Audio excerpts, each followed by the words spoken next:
na kaya yung mga halaman natin makalipas ang isang buwan na pagbabakasyon ni Kalut sa Pilipinas? At ngayon, tunghayan natin kung ano na lang nangyari sa mga halaman natin na iniwan kina Leslie. Yo! Kaya pasok ang plantasyon, Leslie. Yo! Sabi yan? Kasi naikwento rin ni Madam Kang nung isang araw yata nung nasa vacation tayo sa Philippines, may na-harvest silang platano na nahinog na sa puno. Sa la verdad, no, ayan tess, ayaw na platano sa riba, sa amarillo. Di ay, no? Yung doon, no? No? Ay uno. Si, adisyo Madam Kang. No? No siguro? Si, editio mama, di Madam Kang, Lola. Yeah. O yan mga kaluts, tingnan na natin yung mga halaman natin dito. Yan. Sige pa rin. So hindi pa napuputulan yung ating siguro pag may time tayo. Pero magdadala ako ngayon ng ano natin ng tanglad kasi alam niyo naman na medyo mataas yung cholesterol natin. Tengo alto cholesterol. Ahora yo va a traer magdadala ko ng tanglad, yung country pea. Ito, kumusta na? Medyo ano lang, natuyot. No, lluvia aquí ahora? No mucho. Yan, pero may mga bunga-bunga ng malilito. Yan, liliit may bunga. Oh, di ba? Ito. So, yun. Hindi ganong karami nagbunga, pero yung mga nagbunga. Ito rin. So, yan, yung mga pinya namin, yun yung mga gumanda rin. Yung sa kanya malaki na, oh. Oh, tapos yung Leslie, oh. Ay, niyame. Tumubo ulit yung niyame, oh. Tapos itong yung ating kalamansi. And then, yung okra nagbunga, yung iba. Tapos, yun yung guyabano, yung curry, nandun pa rin. Ito may nalaglagata na sa dito. Tapos ito, ang cute ng mga bunga nito. Tapos itong mga natin ito. So kulang sa basa ng konti. Mas mabilis matuyo.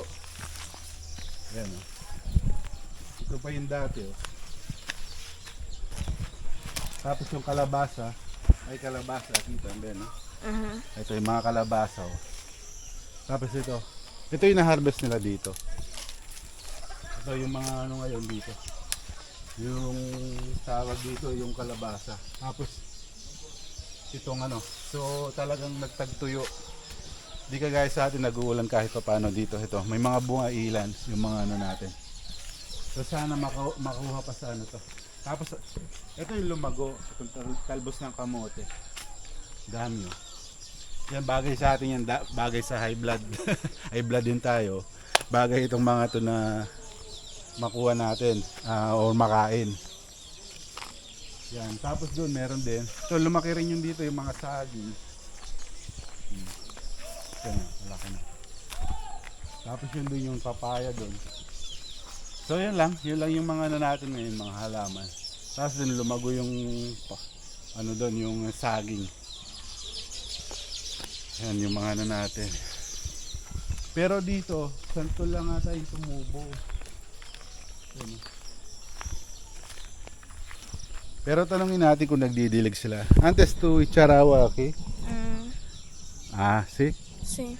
O, nagdidilig naman sila. Pero isa lang yung tumubo. So yan, ito may mga bulaklak yung natuyo talaga mga kaluts. So tubig talaga ang problema. So yan. Kasi mais.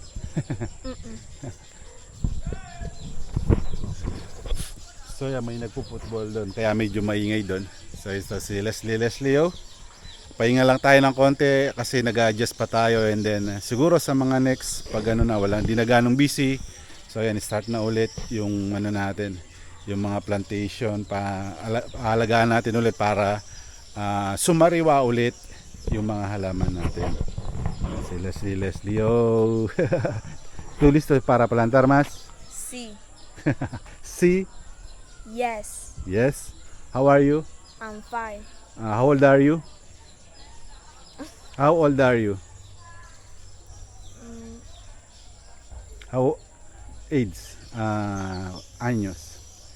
Mis años, tengo 11 años. What is your name?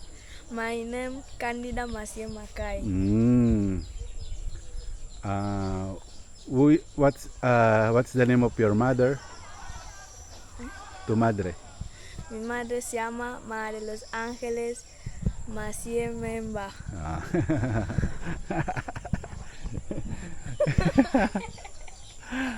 Ayan si Arlen. Arlen, Buenas tardes. buenas tardes.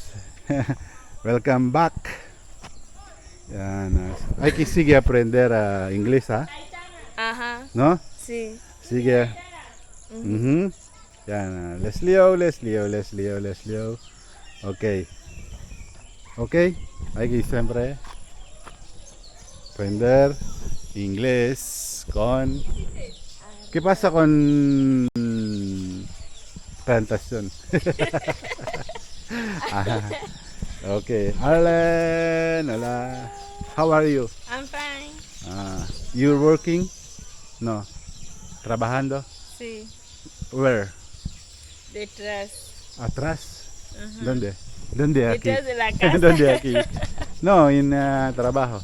No, aún no he comenzado a trabajar. ¿Aún no terminé de escuela? No. Ok, hay fruto. Okay. Yan, si Arlen, and Leslie O. Yo, Bini Dumas. Yan mga kaluts, ito yung update natin ngayon dito sa ating plantasyon.